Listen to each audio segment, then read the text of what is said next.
Hadirin sekalian, sebelum kita memulakan sesi kita pada pagi ini, saya dengan berbesar hati ingin memperkenalkan panel jemputan kita. Yang pertama iaitu Profesor Dr. Dayang Anita Abdul Aziz yang akan menyampaikan ceramah beliau bertajuk Gangguan Seksual, Hak dan Cara Menangani.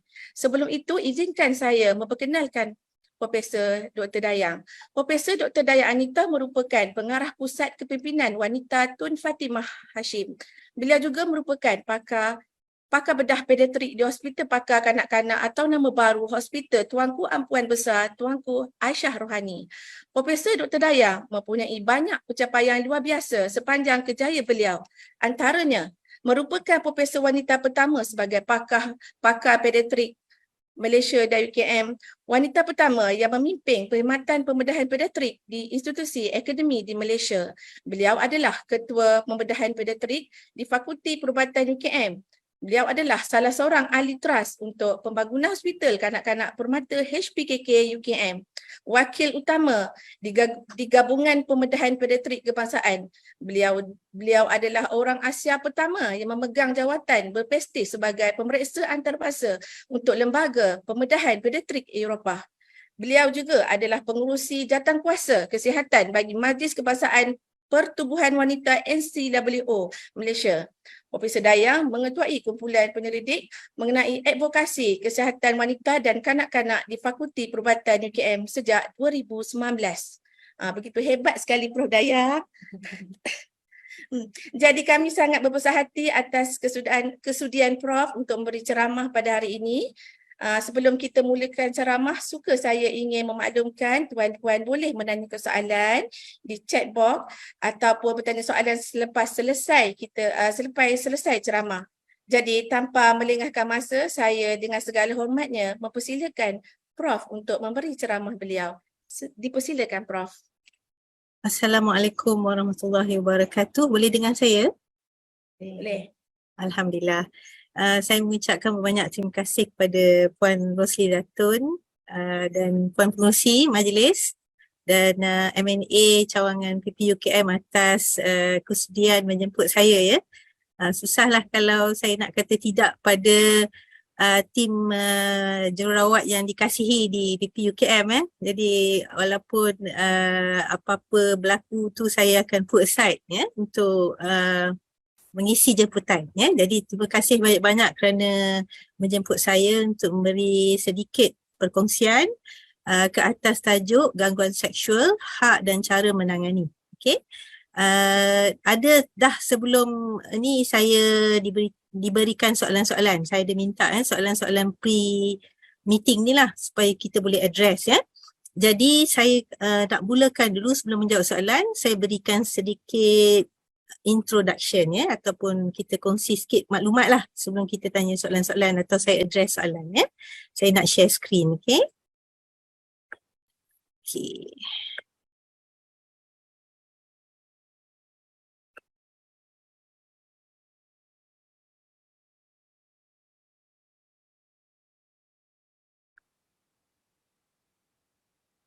Baik, boleh nampak kan? Boleh ya? Sebab saya tak boleh nak tengok yang lain ni ya. Saya akan minimizekan saya punya skrin ni. Jadi kalau urus dia boleh tak boleh dengar bagi saya lah ya.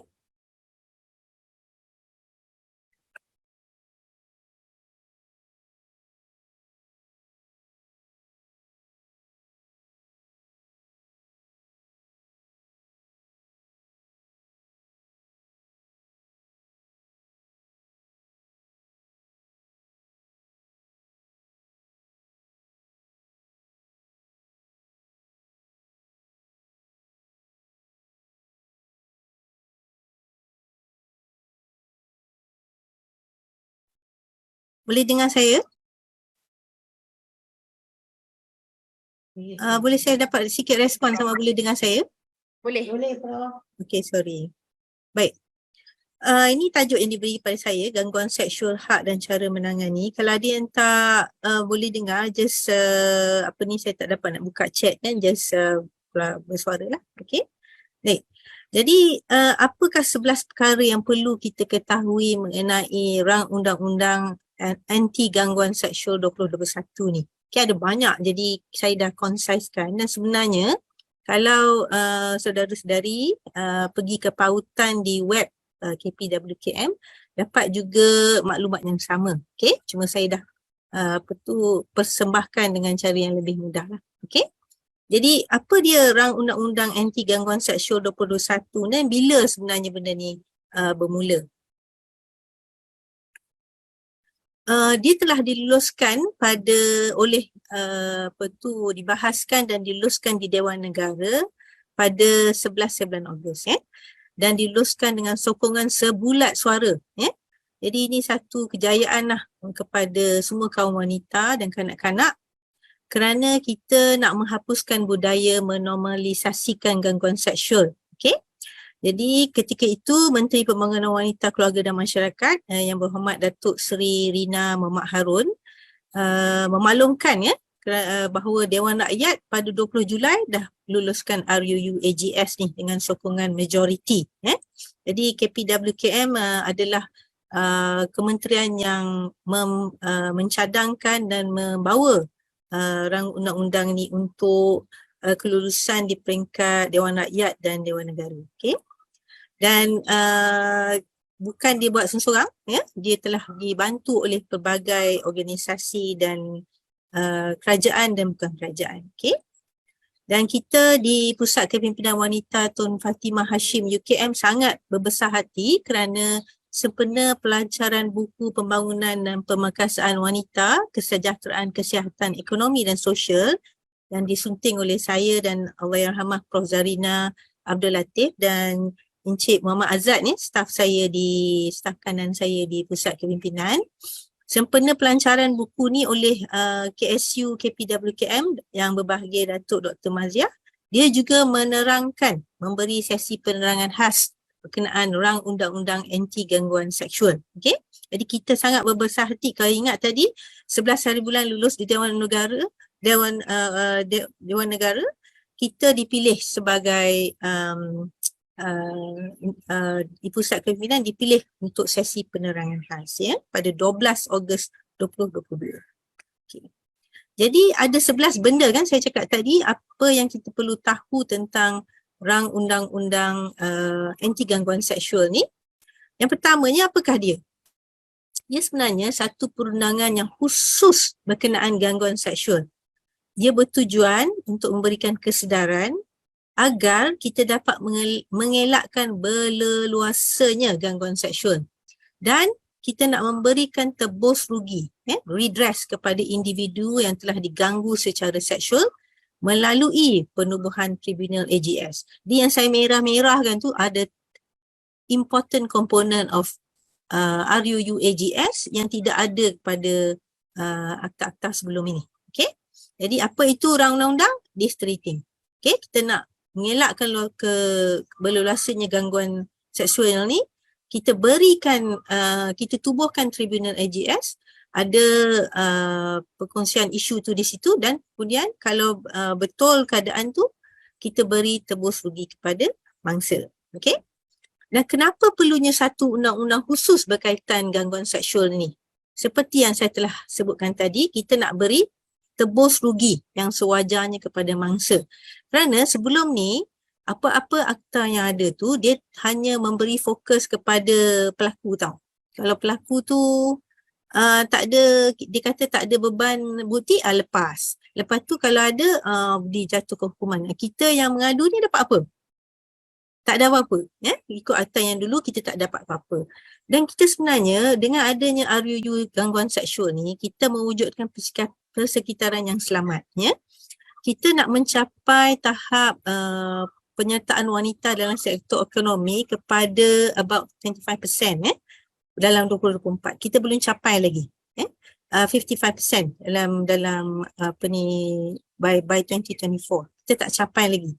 Tapi kalau kita tak ada wujudkan persekitaran yang selamat, terutamanya wanita yang bekerja dalam tenaga buruh macam kita lah, itu bukannya buruh kasar, tapi kita tenaga buruh kita mesti tak nak bekerja kan, kita nak option untuk duduk di rumah ataupun bekerja dari rumah sebab kita tahu situasi di luar tu tak kondusif untuk kita. Terutama apabila kita menyertai bidang-bidang yang majoriti tenaga buruhnya adalah lelaki. Macam surgical kan, macam offshore, macam engineering katakan dan sebagainya. Jadi kalau selamat lebih ramai yang wanita menyertainya sektor ekonomi itu, maka meningkatkan produktiviti negara. Okay? And thirdly, kenapa kita perlu RUU ni? Kerana kita nak memberikan kesedaran kepada setiap pihak. Dia bukan semua pihak tau, dia setiap pihak. Maknanya each of us. Okay? Not just all of us, but each of us. Kita mesti berhenti menormalisasikan gangguan seksual. Okay? Kita nak persekitaran yang selamat dan bebas dari gangguan seksual. Okay? Yang ketiganya, apakah sebenarnya nak buat RUU baru ni? Kenapa? Adakah kekangan terhadap perundangan serta polisi sedia ada? Tentulah kan.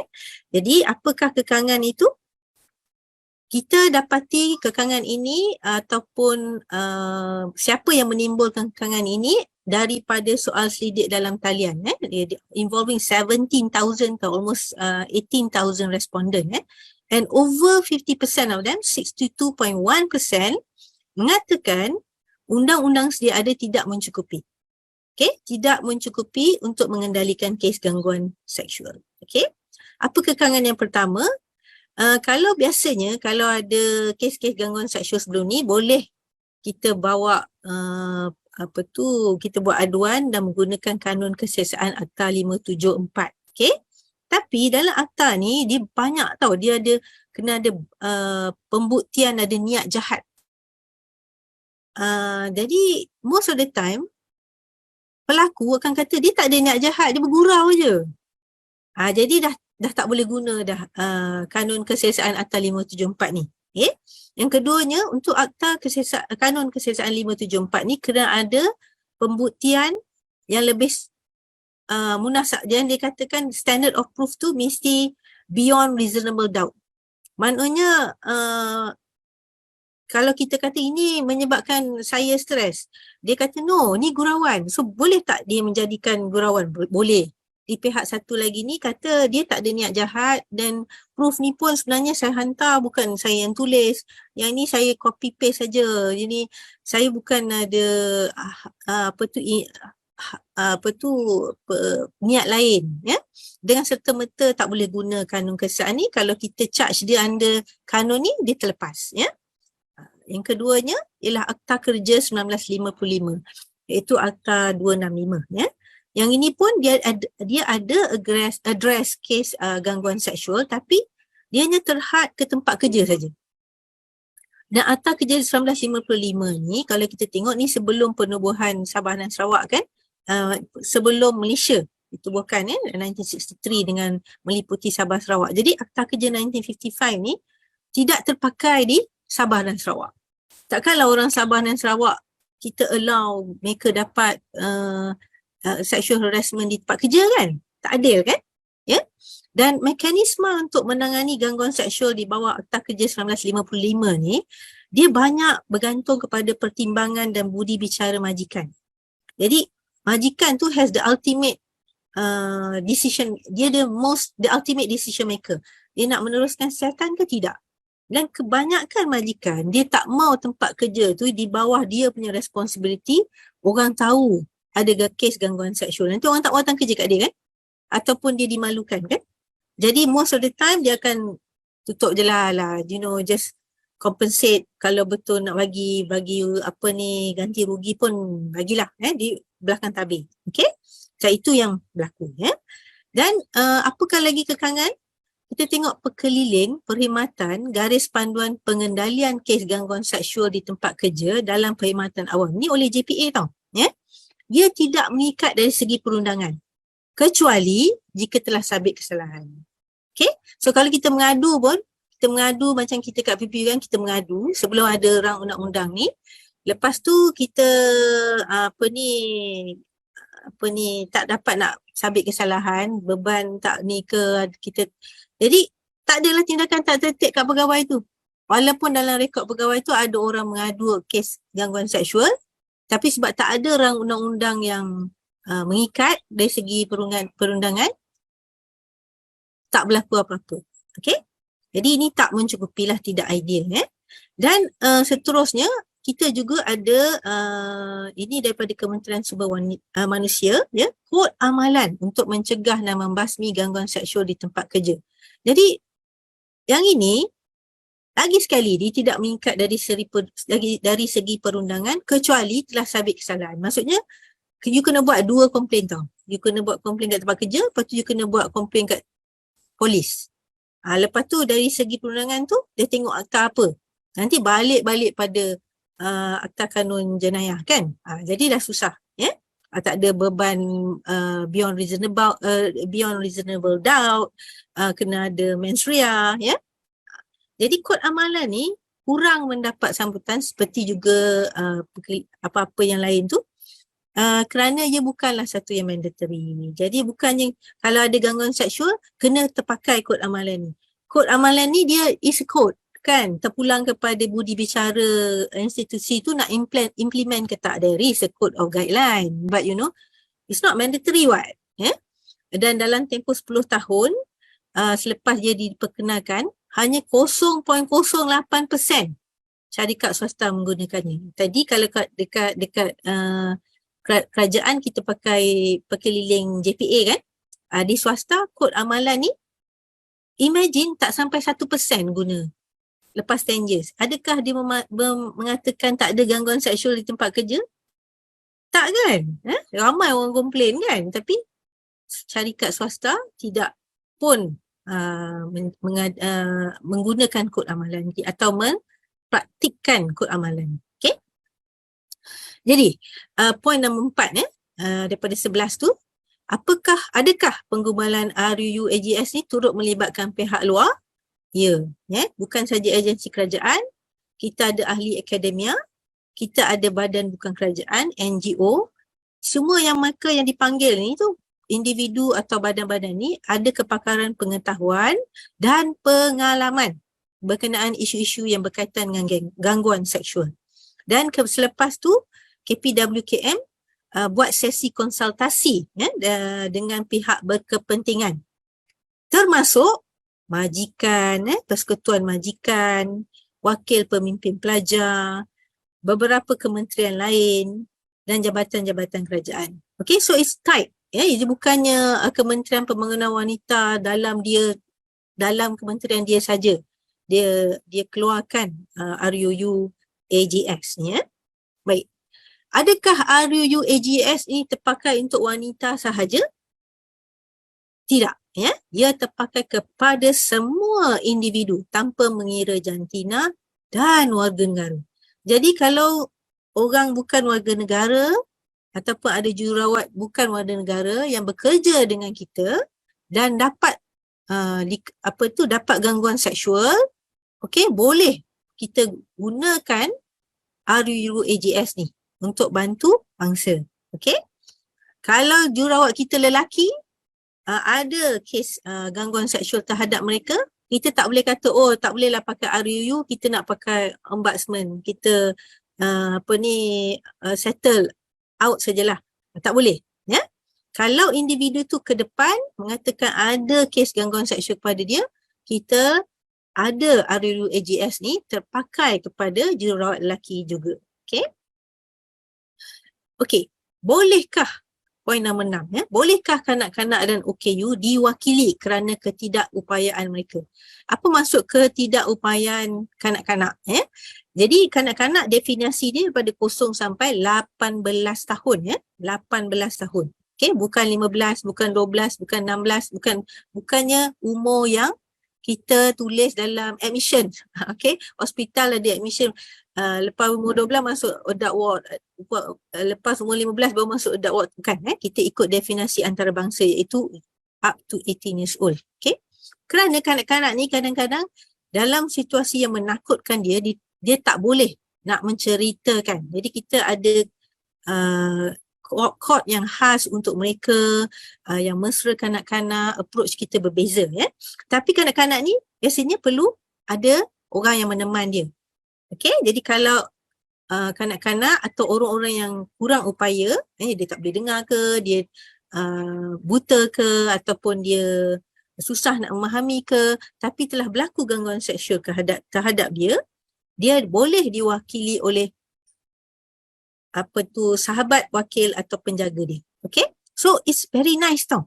Dia tak limit kepada ibu bapa saja. Sebab dia tahu mungkin yang melakukannya juga adalah dalam keluarga. Jadi kanak-kanak ni dia special sikit. Selain daripada gangguan seksual, kalau ada yang lain, kita ada anti jenayah gangguan seksual kanak-kanak kan. Dia itu akta gangguan akta jenayah seksual kanak-kanak 2017. Okay? Baik. Di manakah gangguan seksual ni boleh berlaku? Adakah hanya kes-kes yang berlaku di tempat kerja saja kita boleh gunakan rang undang-undang ini? Tidak ya. RUU AGS 2021 ni boleh diguna pakai jika gangguan seksual berlaku di mana-mana. Sama ada di tempat awam, di institut, dalam kawasan peribadi. Okey? Dia bagi contoh sini dalam bas, stadium sukan, institut pengajian tinggi, kawasan peribadi, rumah sendiri. Okey? Kita boleh gunakan RUU AGS 2021. Okey? Poin nombor 8. Apakah perbezaan Tribunal AGS dan Tribunal Wanita? Mungkin dalam pembacaan saudari-saudari ada dengar tentang Tribunal Wanita, di mana wanita-wanita ni dia ceritakan apa yang telah berlaku ya. Okey, Tribunal AGS punca kuasa dia kerajaan. Okey, dan boleh memberi tebus rugi, redress kepada mangsa. Okey, there is you dapat mangsa boleh mendapat ganti rugi. Okey. Manakala Tribunal Wanita, ada organisasi hak wanita yang menyediakan platform untuk mendengar testimoni berkenaan ketidakadilan yang dialami oleh wanita. Nanti ingatkan saya Puan Rosli Zatun atau Puan Fauziah, laporan terkini testimoni ketidakadilan dialami oleh wanita ni yang telah dikompil oleh salah satu NGO sebab saya dalam NCWO, jadi kita dapat perkongsian ni dan kita nak semua wanita tahu hal ni. Okey, nanti ingatkan saya supaya saya boleh letak link tu ataupun information tu dalam chat box ke supaya semua orang lebih tahu. Okey, baik. Poin nombor 9, adakah peruntukan RUU AGS ni akan merangkumi gangguan yang dibuat di dalam talian? Ada orang panggil atas talian, sebenarnya the right term is dalam talian. Online lah. Ya, okay, tak perlu gangguan seksual, fizikal saja. Kita baca ni. Pasal 2 RUU AGS mentakrifkan gangguan seksual sebagai apa-apa kelakuan yang tidak diingini yang bersifat seksual dalam apa-apa bentuk, sama ada secara lisan, bukan lisan, visual, isyarat atau fizikal yang ditujukan kepada seseorang yang secara munasabahnya menyinggung atau menghina atau merupakan satu ancaman kepada kesejahteraannya. So you see, you feel threatened. That's enough to say this is gangguan seksual. Okay, ramai kan orang lelaki kadang-kadang dia bila dia marah kat kita, dia buat sign dengan tangan dia macam dia nak rape kita ataupun dia nak dia tunjuk buat all that sign, ataupun dia hantar kita gambar dia hantar kita visual ataupun dia cakap something kat kita yang kita bila kita dengar tu kita kata rasa tersinggung lah ataupun rasa terhina. Dia tengok bentuk badan kita ke dia cakap something, ni nak imply yang kita ni telah menyebabkan dia rasa excited. Dia cakap kat kita ataupun dia buat sesuatu, dia bersiul ke, kita rasa terancam. Kan mesti kan kalau kita jalan seorang-seorang, lepas tu 2-3 orang buat macam tu, you rasa terancam tak? You takut selain daripada dia bersiul tu ada sesuatu yang boleh dibuat selanjutnya kan? Jadi kalau berlaku kejadian tu, boleh kita, itu gangguan seksual, boleh kita buat laporan polis dan boleh pelaku itu dituduh di bawah AGS, ya.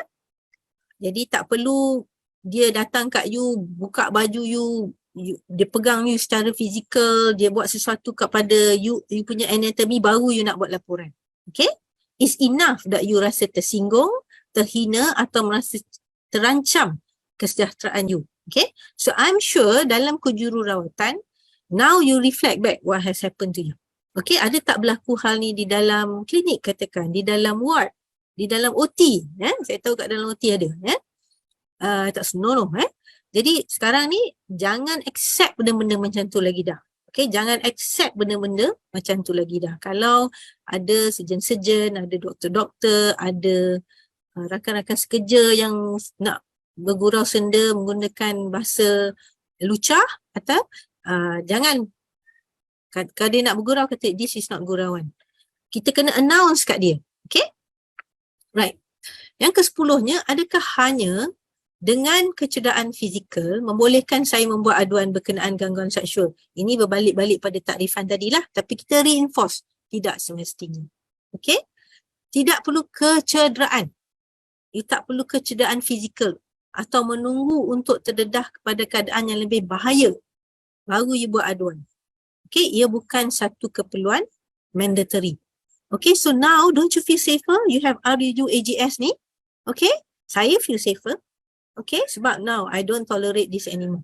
Okay, dulu masa saya student kan, ataupun masa saya in training, letih lah saya benda-benda macam ni. Jadi dan benda ni berterusan kepada some of saya punya trainee juga berlaku.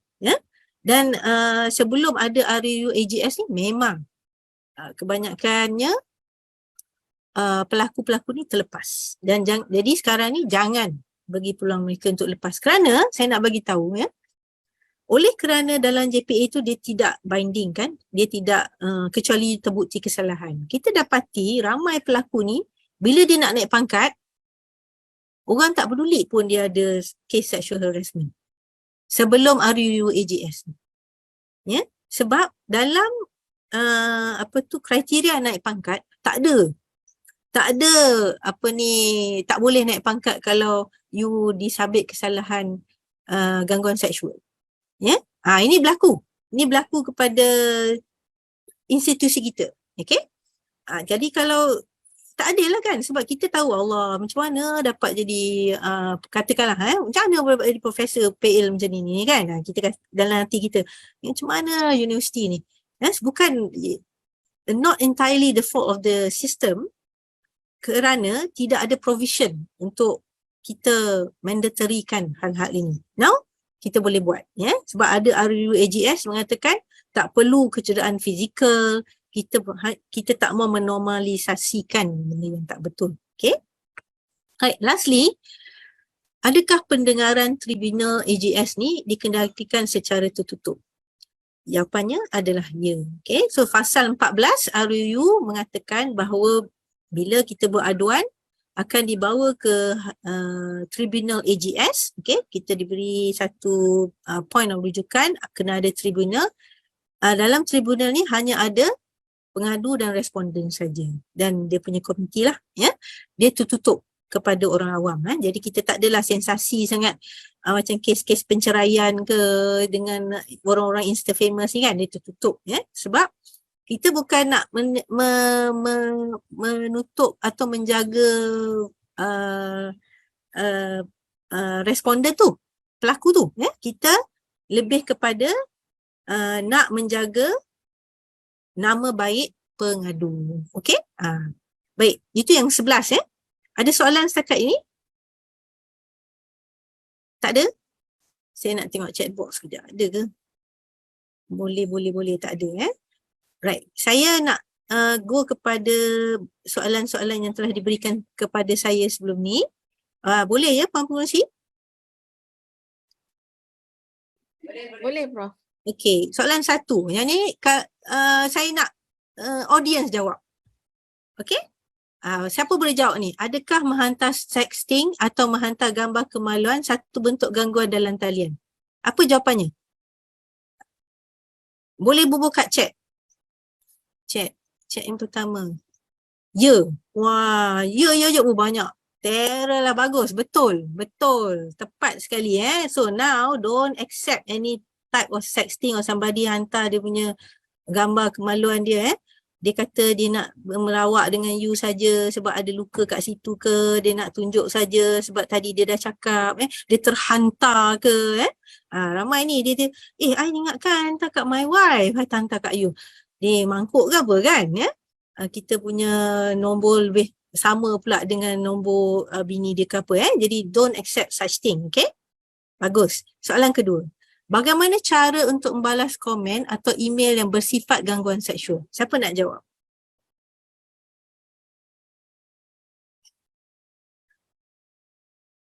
Okey, saya bantu. Okey.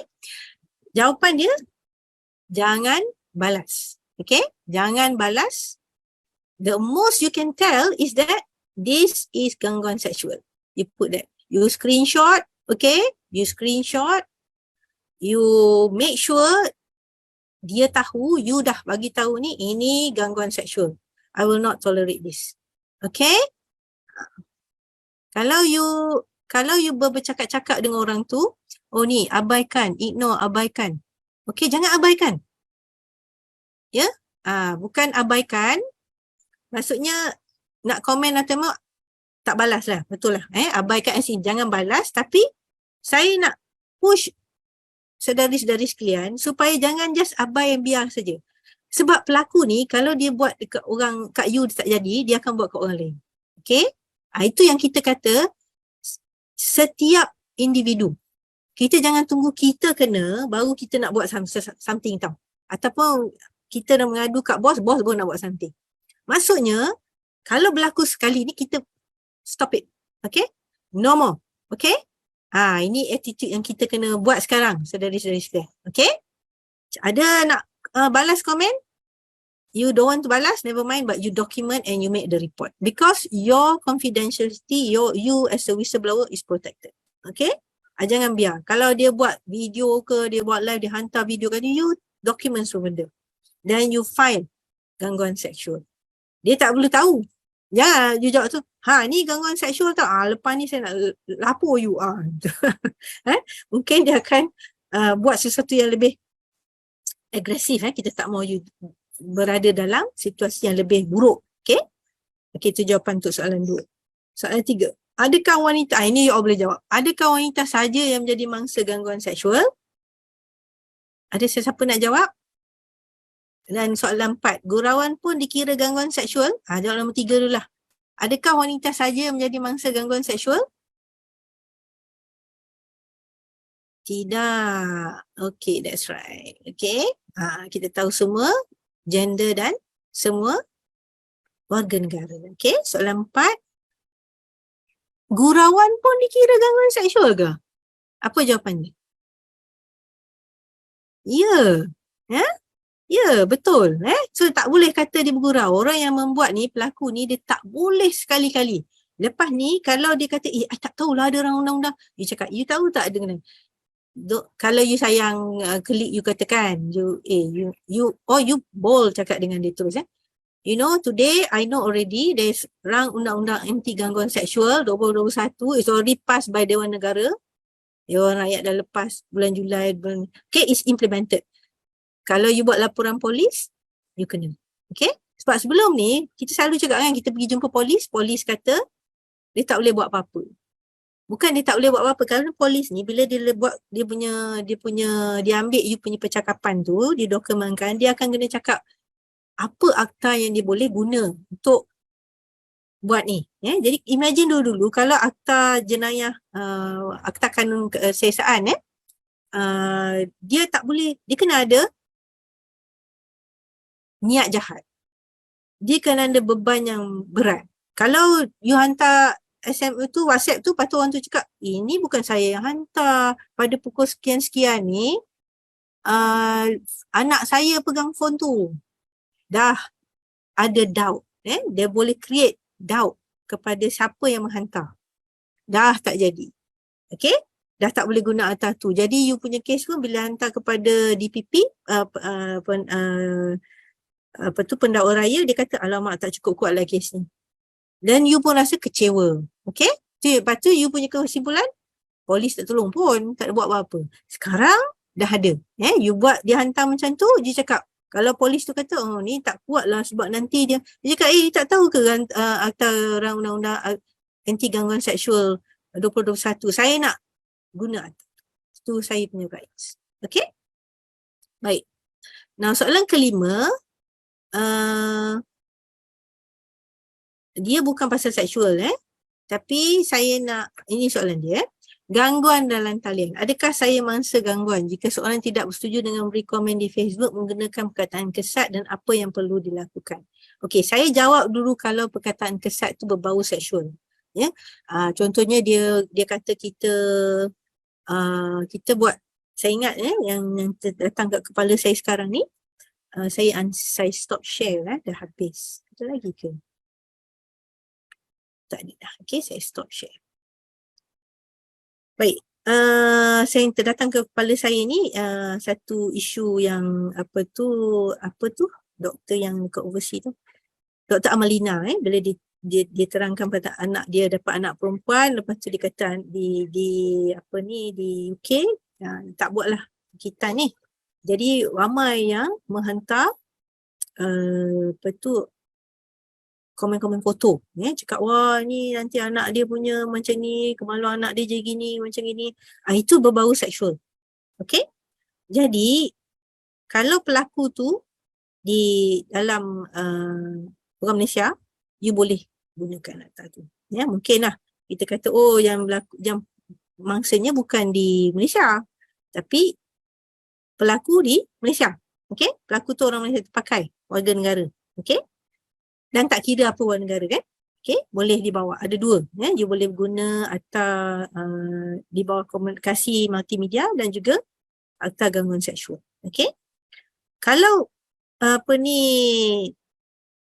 komen tu tak ada bunyi seksual tapi very irritating and very demeaning and menyakitkan hati kita. Kita juga boleh buat laporan. Okay, saya just nak share sebab soalan ni dah diberi kepada saya sebelum, jadi saya dah janji saya nak bagi jawapan. Okay, so I want to share this actually something from People Act. People Act ni adalah nombor yang you boleh call kalau ada masalah.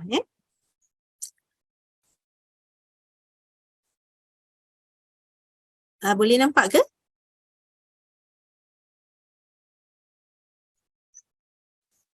Boleh, Prof. Okay, bagus. Okay.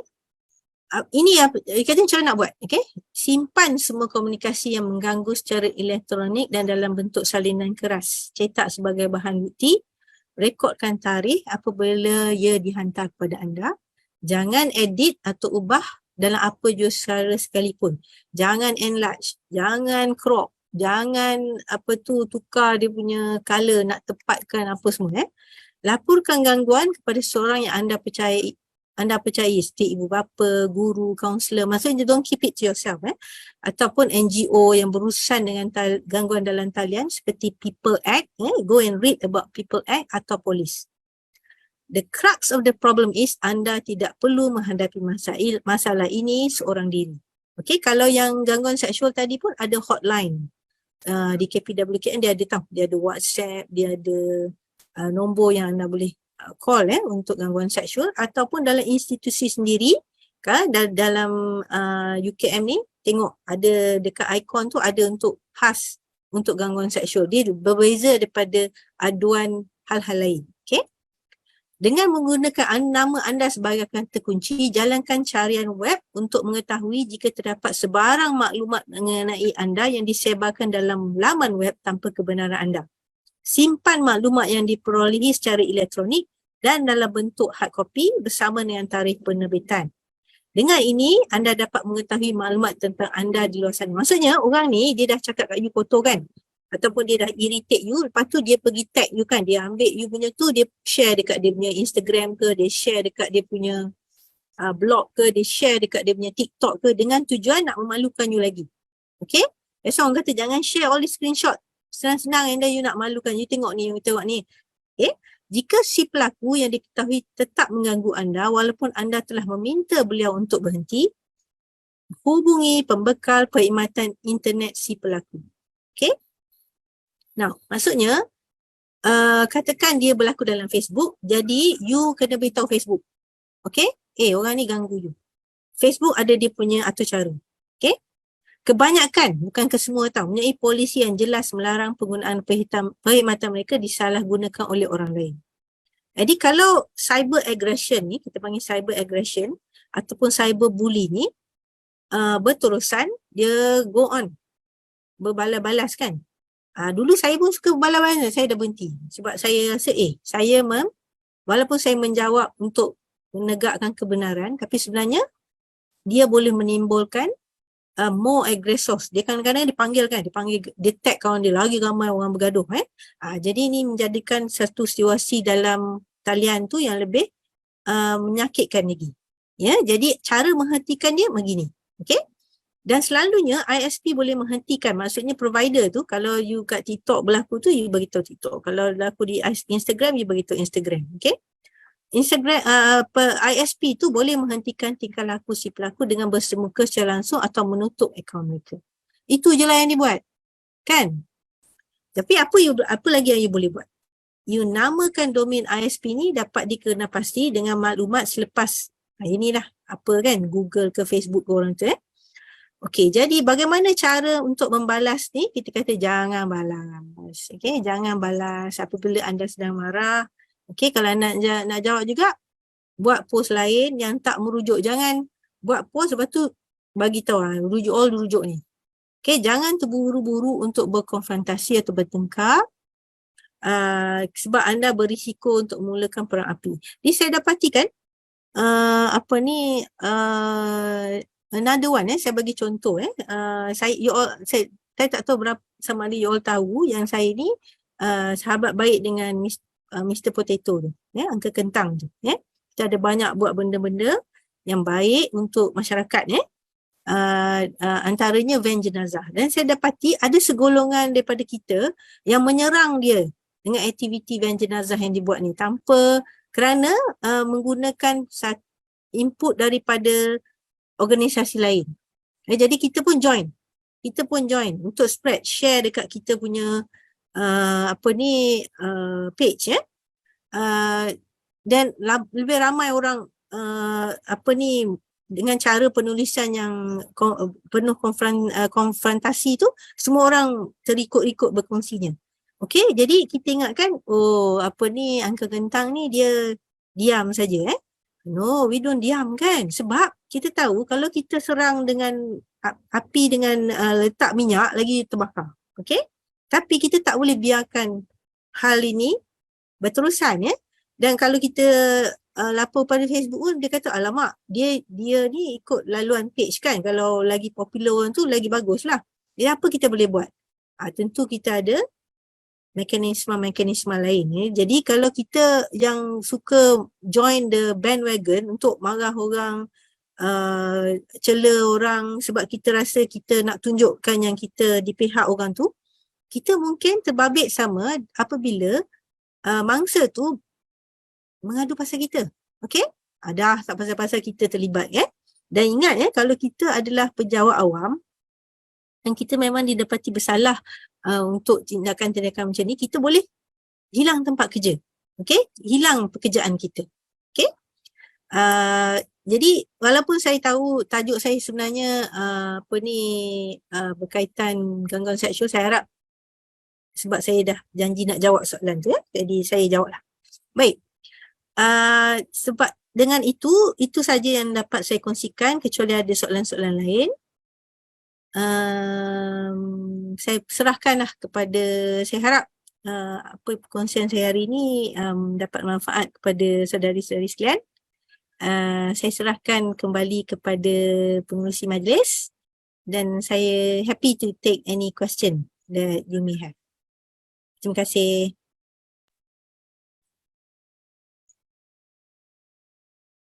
Terima kasih kepada Prof. Dayang atas ceramah yang disampaikan tadi. Sekarang saya buka kepada peserta untuk menanyakan sebarang soalan. Boleh type dekat chat box, saya boleh bacakan. Atau boleh buka mic dan tanya sendiri. Boleh tanya sendiri pada Prof.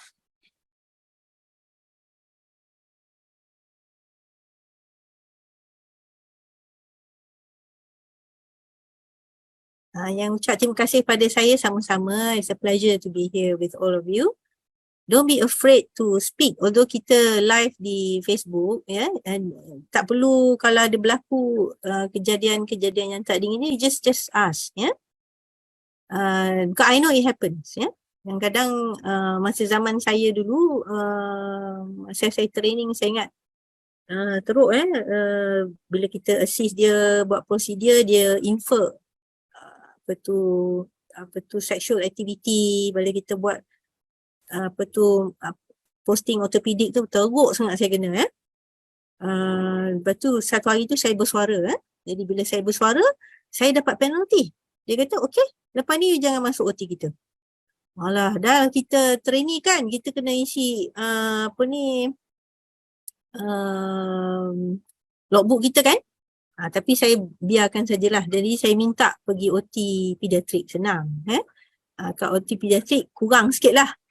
Pediatrik buat hal-hal macam ni. Ada juga tapi tidak teruk lah macam dengan. Okey, saya rasa ada satu soalan tadi saya nampak. Saya ada satu soalan. Daripada Nur Syuhada. Puan Nur Syuhada Muslim. Okey. Dia tanya Prof, masa-masa gangguan seksual datang di ED, adakah dilaporkan dalam akta ini? Okey, pelaporan gangguan mangsa ni boleh dilakukan oleh mangsa itu sendiri, okey, ataupun kita sendiri boleh bantu dia. That's the beauty of doctors, sama juga kalau kita tengok case scan kan, abuse kanak-kanak, kita tak perlu tunggu ibu bapa nak buat. Kita tahu ini datang dengan katakan berdarah kat kepala ke, ada lebam. Kalau dia tengok satu badan lebam, ataupun kata there's element of sodomy ke apa ke, kita dah cakap ini puan boleh buat, dia tak nak buat. Dia kata nantilah sebab alah ni kes keluarga kan. Tak boleh sebab kalau kanak-kanak lagi teruk, sebab kita ada akta jenayah anti jenayah seksual kanak-kanak 2017. Kalau kita yang sepatutnya protect dia tak report, kita punya penalty kat atas kita lagi tinggi. Jadi kita kena buat. Okey. Begitu juga dengan undang-undang ni, kadang-kadang bila mangsa tu datang, dia tak terfikir benda ni. Yang datang kat ED tu biasanya ada kesan fizikal. Jadi dulu-dulu kalau kesan fizikal tu sikit, tak ada macam memang lap sikit, bagi ubat sikit, bagi balik. Saya tahu tu kan. Lepas tu dia rasa tak terbela lah nasib dia. Terutama bila berlaku antara suami isteri katakan. Dianggap perbuatan seksual ni dibenarkan, suami dibenarkan buat atas isteri. Sebenarnya kalau you tak bagi consent, ia adalah jenayah. Okay?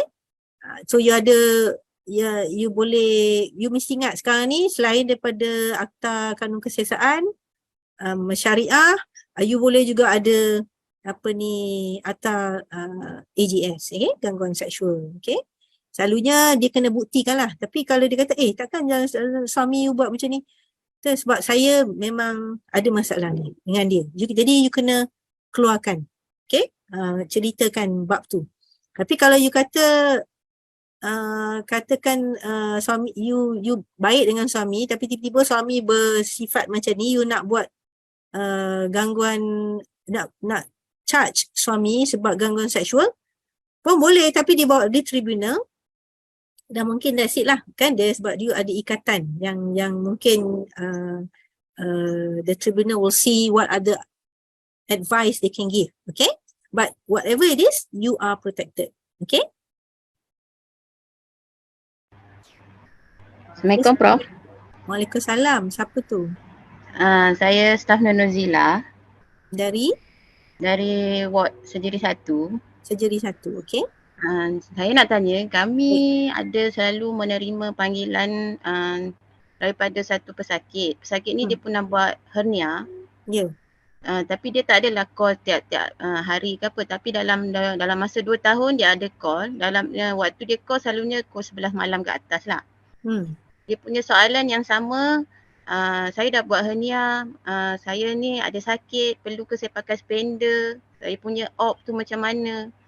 Soalan yang sama sahaja. Dan kebanyakan yang angkat phone, bila tanya, itulah soalan dia. Maknanya bukan seorang yang tahu. Ada staff lain yang angkat pun soalan yang macam tu. So bila kita cakap, okay kalau you sakit, you datang lah emergency. Ataupun you recurrent hernia ke apa, you pergi je emergency. Tapi dia skip akan tanya soalan yang sama, benda yang sama. Lepas tu bila dah lama kita orang dah perasan, so kita orang ignore je selalu. Tapi dia akan keep calling lah. Saya rasa dalam tahun ni ada sekali ke ataupun last ujung tahun lepas. Baik. Tu, okay. Ada tak dia hantar you gambar ke percakapan dia tu? Or is it pure harassment? Sebab dia coward. Dia coward. It's a harassment to you lah. Dia tak kira siapa yang angkat tu, yang tu lah. You ada beritahu the consultant tak? You check tak siapa consultant in charge dia? Tak adalah pula Prof, sebab rasa macam bila dia yelah benda ni bila kita dengar talk ni baru kita perasan ni harassment punya rupanya. Ni harassment, ya? So harassment buat yang macam prosedur okay, kita kan the first thing you should do, you should report to puan lah sebab you ada bukti. Bila berlaku tu bubuh speaker supaya you boleh dokumen kalau dia telefon hospital, okay, then it's very difficult kan, tapi you kena buat laporan, you kena bagi tahu bahagian Datuk Razman ada berlaku kejadian ni, maknanya you berkali-kali dapat. Jadi biasanya bila you ambil phone tu, you yang pegang telefon tu, you boleh, kawan you boleh rakam you kan, kawan you rakam you, jadi you tanya spesifik soalan. Kali ni you nak trap dia kan, jadi you tanya dia, nama you siapa, you bagi saya nama you sekarang, RN you berapa. Ini kali ke berapa you telefon ni, kenapa you tak, nasihat kita sama, kenapa you tak buat ni, you dokumen semua cakap itu. Baik, ini saya kena buat laporan pasal saya Encik terlampau kerap sangat mengganggu, ini adalah harassment kepada kami. At least you point it out to him. Okay, if you put down the phone, the person may say, seronoknya when I'm alone kat rumah pukul 9 malam, I got nobody, I can kacau the nurse. Because the nurse always entertain me. That's what you don't want. Okay, because you have other work to do. Okay. Dan biasanya saya sebagai di Pusat Kepimpinan Wanita, one of saya punya bukan job description tau. Tetapi ramai juga yang bila dia siapkan aduan dia tu, dia tak tahu aduan ni emotional sangat ke, lack material ke. Itu tugas kami di Pusat Kepimpinan. Okay, we are the leaders in trying to advocate safe environment for women. Okay, so you boleh tanya kepada saya lah, ataupun team saya. Bila you nak hantar pada Datuk Razman tu, pengarah hospital kena tahu ya. Sebelum tu of course you punya penyelia kena tahulah, tak boleh lah KJ you tak tahu, you punya pengurus tak tahu kan, and you go straight to the hierarchy, must go through. Tapi hierarchy tu kena entertain you punya complaint. Dia tak boleh, I don't want you to discuss this. Kalau dia buat macam tu, then you have to document. I went to this, they asked me to stop. Then you go higher. Tapi you jangan lompat terus kepada Datuk Razman. Okay? Sebab you kena tunjuk yang you juga mengikut peraturan. Okay? Okay. Tapi kita boleh bantu you dalam konten. Sebab kadang-kadang kan bila kena kat kita tulislah panjang 12 muka surat kan, perasaanku yang telah terganggu kerana ketika itu aku sedang jadi kita tak terima aduan yang macam tu lah. Kita rasa macam there must be, you must be precise pada tarikh ini berikut, saya bertugas, nama saya so-so, pekerja nama pekerja, saya telah ketika itu saya sepatutnya menjaga 12 pesakit ke, kita tengah sedang sibuk setelah mendapat panggilan, ini adalah kali ke-25 pesakit ini kan. Dan sebelum ini kita tidak tahu yang kita boleh membuat sesuatu aduan terhadap orang ini. Sebab kalau saya harap pengurusan kita betul, dia akan mengadu buat laporan polis bagi pihak you, dan the police can question the person. Okay, bawa orang tu ke depan dan cari, are you aware this is a harassment? Dia boleh gunakan beberapa akta yang sedia ada. Okay, kalau gangguan dia tu berbentuk seksual, katakan dia cakap, saya ada cakap Hania, jadi sekarang ni bulging saya, lepas tu dia start describing genitalia, that is gangguan seksual. Okay?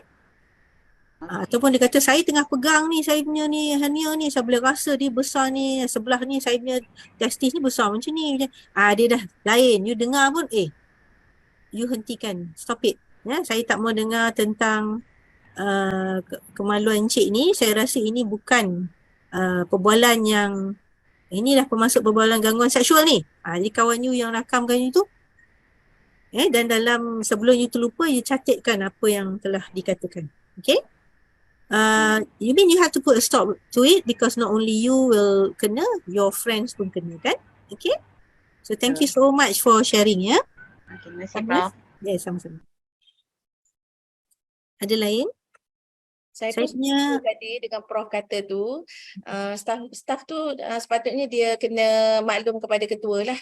So mungkin boleh buat laporan insiden dulu, buat laporan polis sebab kita tak nak di masa depan sebab dia dah banyak kali. Kita pun dah tak ingat kes-kes lama.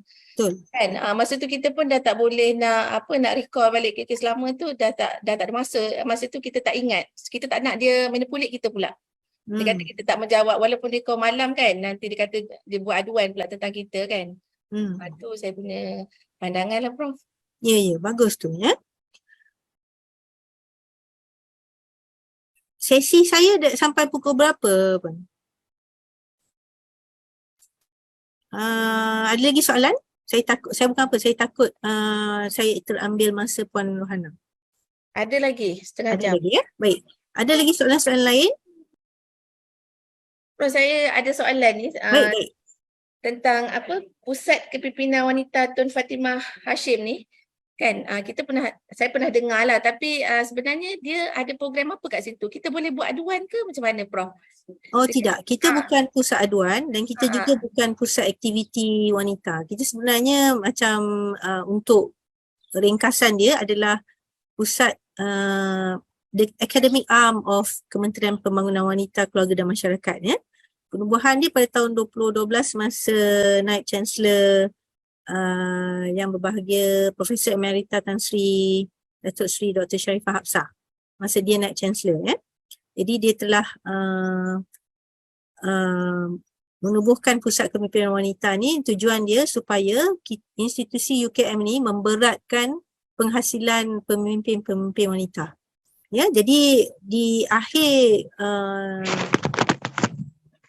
jawatan Tan Sri sebagai Naib Chancellor pada tahun 2013, ya, Disember 2013 tu, ratio pemimpin wanita ataupun ratio wanita di position membuat keputusan di UKM adalah 50%. Ya, sebab kalau kita tengok negara kita nak minta 30% minimum, ya. Itu pun berpuluh tahun tak capai-capai, ya. Kalau kita tengok kepimpinan dalam politik lagi rendah, tambah rendah, ya. Dan saya boleh katakan sekarang kepimpinan chancellery kita pun sekarang ni tidak begitu memberatkan kepimpinan wanita, sebab you tengok ramai dekan ke pengarah ke yang lebih kepada lelaki. Okay? Jadi ini bukan sesuatu yang boleh dibanggakan lah, kan? Ya? Jadi antara aktiviti Pusat Kepimpinan Wanita ni kita menjalankan penyelidikan berkaitan isu-isu wanita yang mana Kementerian Pembangunan Wanita dia nak data-data tu. Selepas itu kita akan olah data tu supaya mudah difahami. Kadang-kadang ni kita orang ni academician ni kan, kita buat study bukan main gergang lagi. Ya, lepas tu bila kita present kat you all, kita suruh you baca jurnal. You pun nak menyampah baca jurnal, tak faham kan. Buka muka surat kedua dah boring dah, metodologi lah kepada dia. You don't need to know all that kan. You nak the gist of it, what is it. So saya punya pusat akan buat ringkasan macam Lancet tu supaya orang ramai, kementerian boleh menggunakan data-data tersebut. Jadi kita meliputi bukan saja kepimpinan macam mana. Kita maksudnya buat kajian berkaitan isu-isu wanita, berkaitan kesihatan, well-being dia, social, digital dan sebagainya, ya, ikut SDG lah.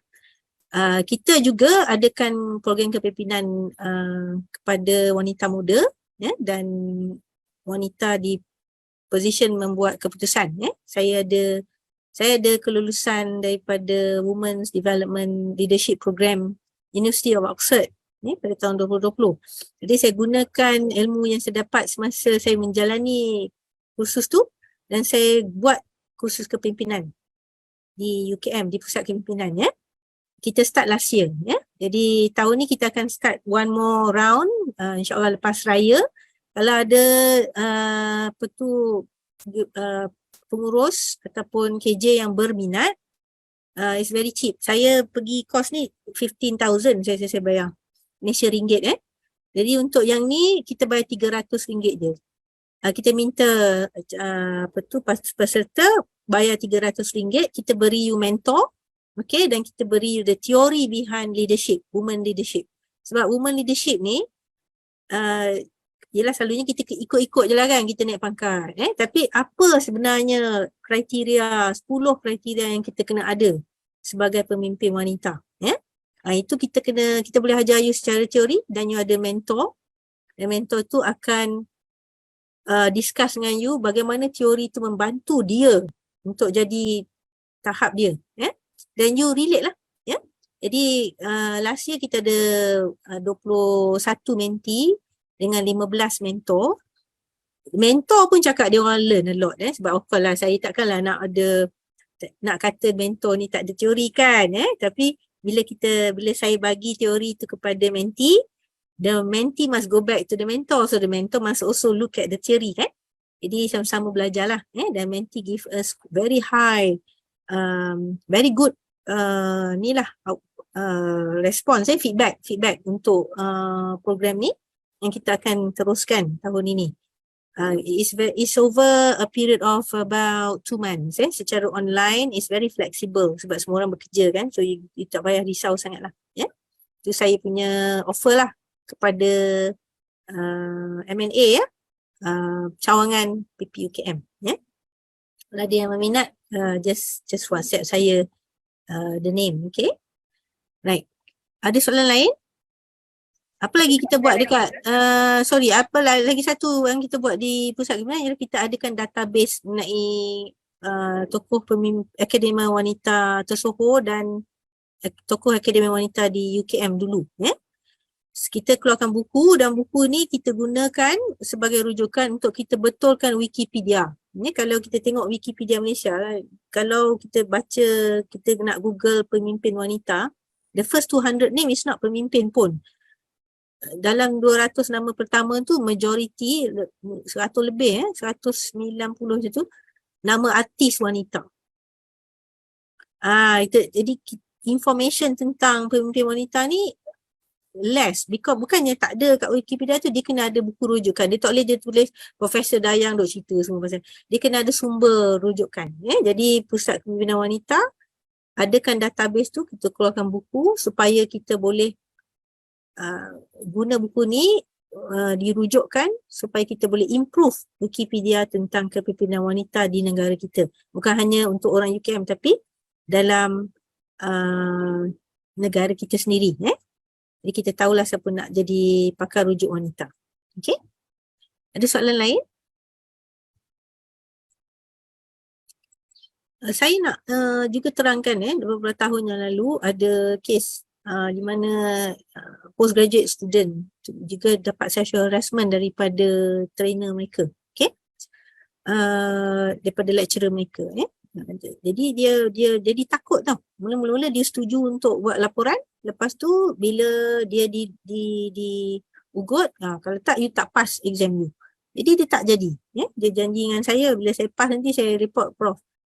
Tak buat, Jadi elemen yang macam ni berterusan kan? Dia lepas dah, dia dah pass, jadi dia dah lepas dah dia punya program kepakaran, Tapi apa implikasi kepada new students? Kan? Yang tak ada penalty diberi pada pelaku. Okay?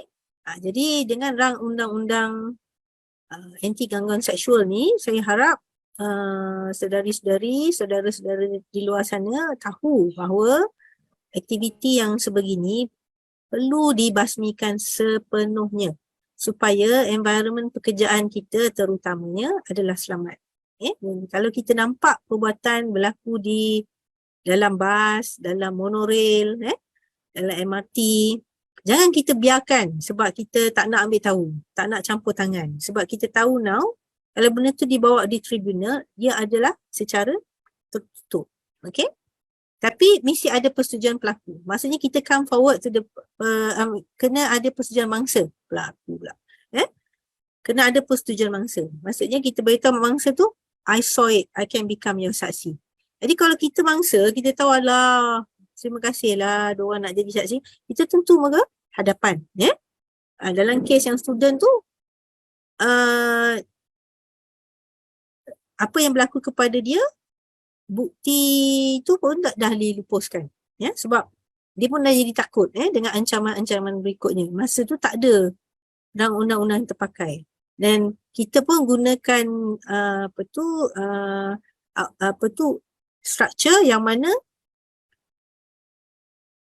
pengurusan boleh membuat keputusan at some point. Jadi sekarang ni dengan rang undang-undang anti gangguan seksual ni, kita jangan risau kalau kita komplain, lepas tu pengurusan mungkin kata, saya harap bukan pengurusan PPUKM lah begitu kan, yang kata leave it, because you know you can continue and make your own police report and get keadilan yang you harapkan. Okay. Saya nak tanya peserta, adakah you rasa perkongsian pagi ni dapat membantu you? Ada maklumat baru tak yang you dapat? Ke you nak ada maklumat lain? Saya selalu concern. Dulu medical student dia panggil saya untuk yang ni juga. The International Medical Student Group. Saya pun risau tekak diorang tidur.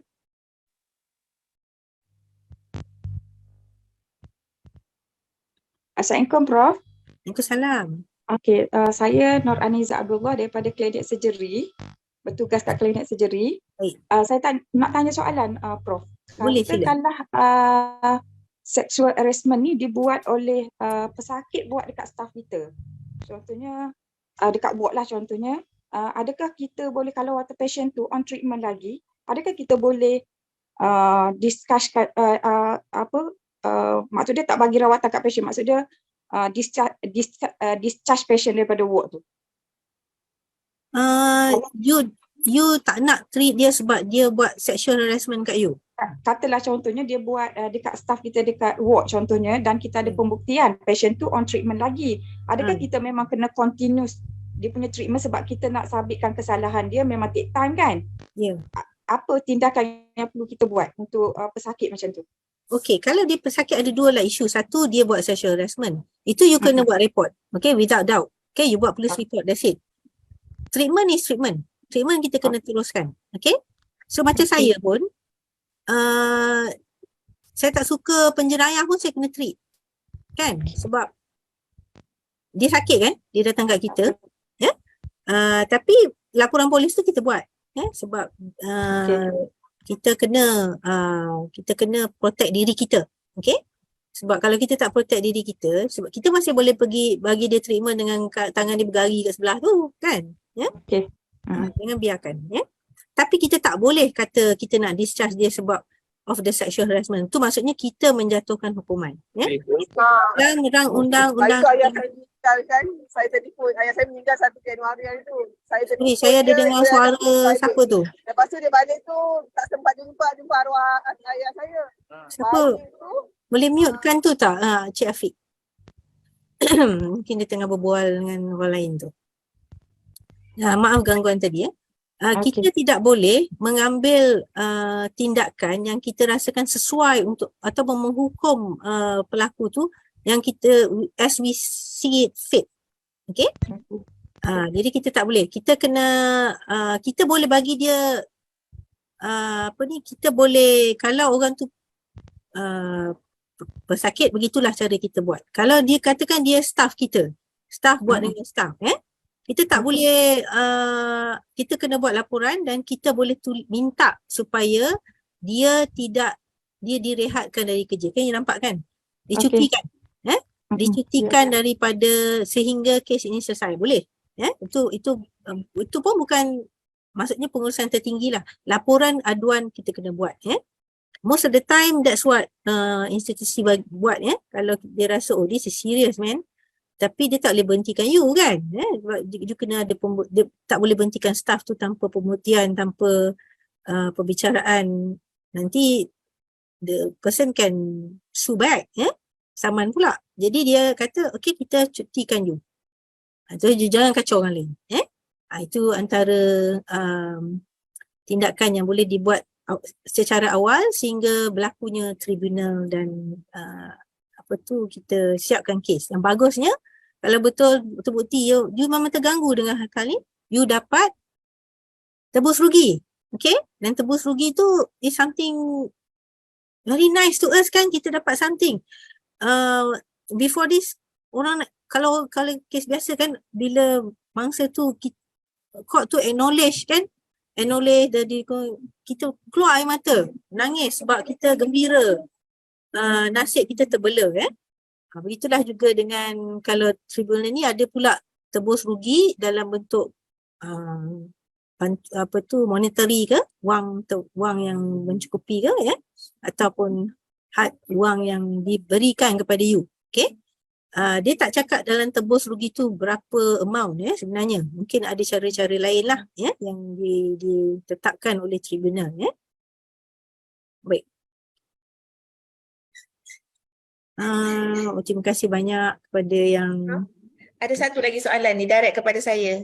Baik. Saya tak pastilah Prof dah jawab ke tak.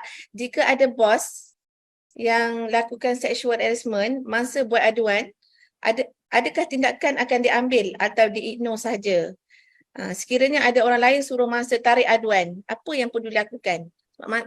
Mangsa tu tidak di-backup lah, dia macam kira settle. Itu memang biasa berlaku dalam institusi kita kita disuruh macam biasalah kan, siapa nak you nak lawan bos tu tengoklah super power je kan, orang paling kenal dia dalam dunia ni, you pergi buat report so ingat ada dua. Satu, you mengadu kepada institusi. Okay, institusi suruh you senyap. Sekarang ni dengan undang-undang anti gangguan seksual, you tak payahlah pergi kat dia, you pergi kat polis terus. Sebelum ni you tak nak pergi polis kan, sebab bila you pergi polis, dia tak ada akta yang dia nak letak you kat mana, dia nak report kat you, nanti dia pun suruh you balik. Lepas tu you pun frustrated. Now polis tak boleh buat macam tu. Sebab dah ada akta gangguan seksual 2021. Jadi jangan tak gunakan ke you punya hak. There are many. But now you can see institusi are very quick. Dia tahu je ada bos macam ni, dia takkan berani dah cakap dengan orang, you please just keep it quiet, tarik balik. Sebab you boleh ambil tindakan kepada orang yang suruh you tarik balik. Okay?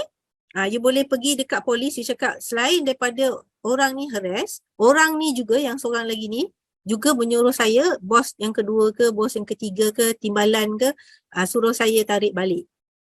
Sebab ketua ni orang yang berpengaruh kan. Jadi that's why bila penulisan tu, bila you pergi buat report polis, kan ada ambil percakapan, ambil report dulu, bukan ambil percakapan. Lepas tu bawa buka file dekat polis, you kena pergilah dia ambil percakapan.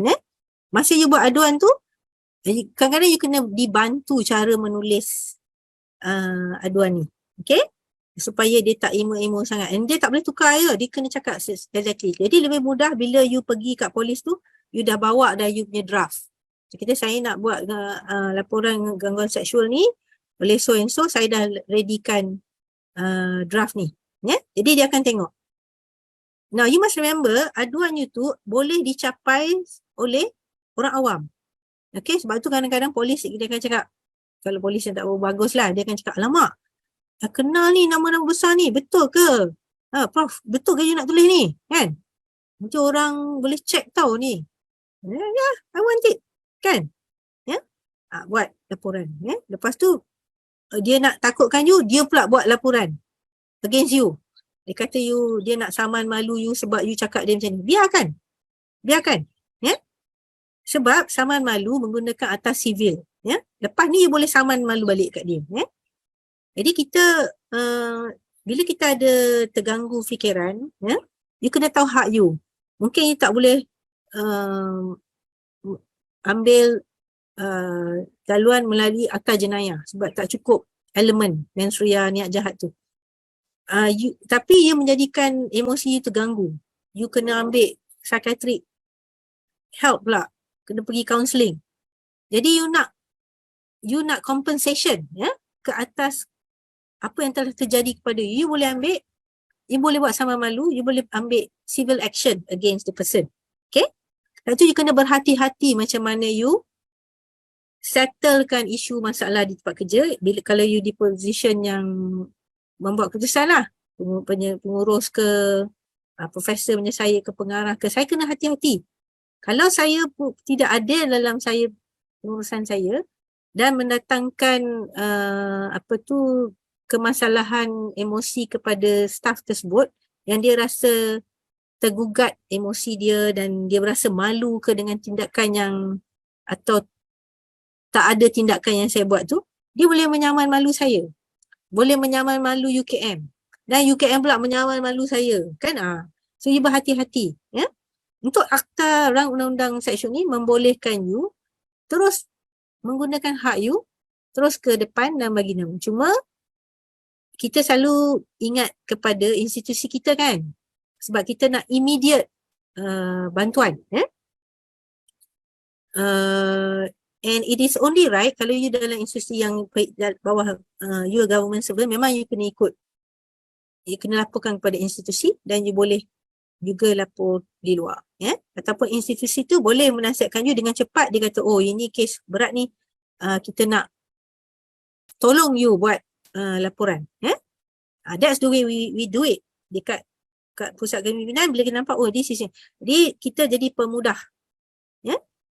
It's not our main job tau. But because we know what is happening, macam student-student tu pun, bukan saya pergi kat dia orang, saya pun diberitahu oleh pensyarah lain, pensyarah tu kata, Dayang, you are pengarah, what can you do about it? Oh, I see. So I just ask lah. I didn't ask detail. Because kita pun tak mau kita pun tak mau kita bagi third party yang kita pun bukan mangsa lah. Maksudnya kita bukan mangsa. Dan kita pun nak channelkan supaya kes tu menjadi kuat. Okay? Jadi kita tunjukkan jalan kepada student-student ni apa yang perlu dibuat, kat mana kita boleh bantu. Tapi mangsa kena mahu ke hadapan dan semangatlah untuk minta keadilan terhadap diri dia. Okay? Jadi kalau dalam M&A ni, PPUKM ni, please be on the lookout for your friends. Jangan ingat kita saja. Kalau kita tahu kawan kita ni asyik kena je, come forward and say, I want to help you lah. All this while I tak tolong you. I know this is not right. Today, di bulan baik ni saya sedar, saya nak bantu you. Mari kita buat sesuatu, kita track pelaku ni. Okay? Dan I will be with you. Itu sebenarnya. Itu baru sahabat. Ustaz Sanusi beritahu saya, Prof,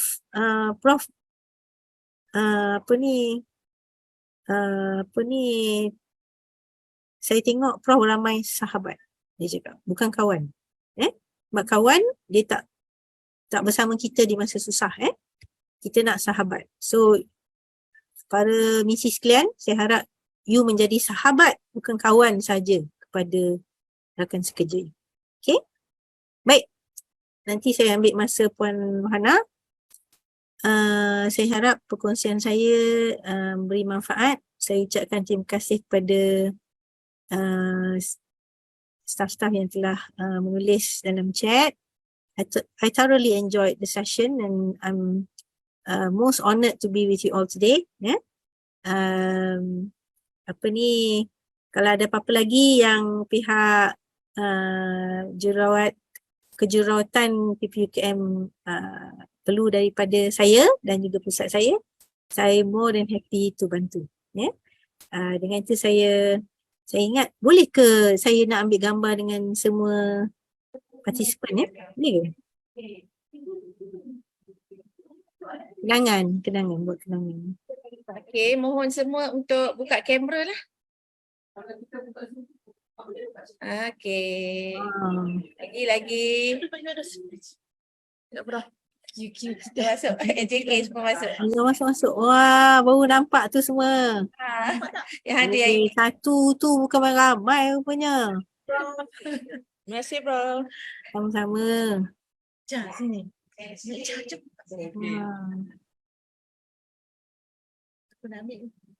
Ada lagi ke?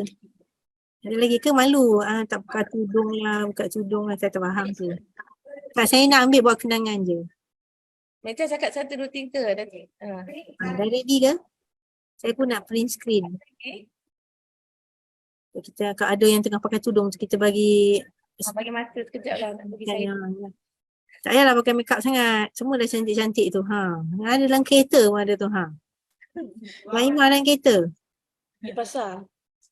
Tak pakai tudung. Pakai sekuk.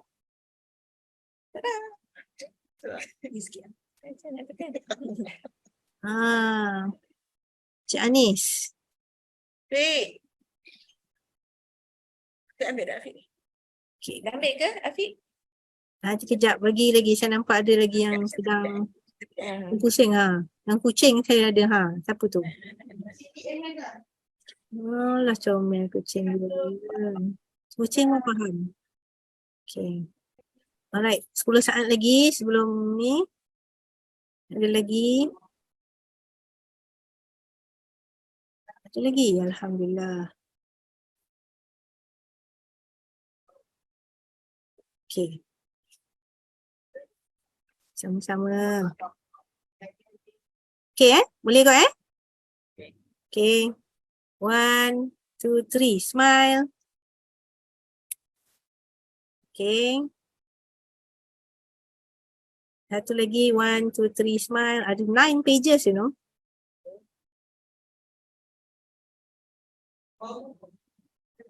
Okay, 4, 5, 6, 7, 8, 9. Baik. Okey, terima kasih. Okey, bro. Okey. Terikat diri dulu ya, Puan Pengerusi. Ya. Okey. Selamat. Saya mengucapkan terima kasih kepada Profesor Dr. Dayang Anita di atas ceramah yang telah disampaikan sebentar tadi. InsyaAllah segala ilmu yang telah disampaikan dapat dimanfaatkan untuk semua. Sekali lagi terima kasih, Prof. Sama-sama. Saya minta diri dulu ya. Terima kasih, Prof. Okey, Assalamualaikum.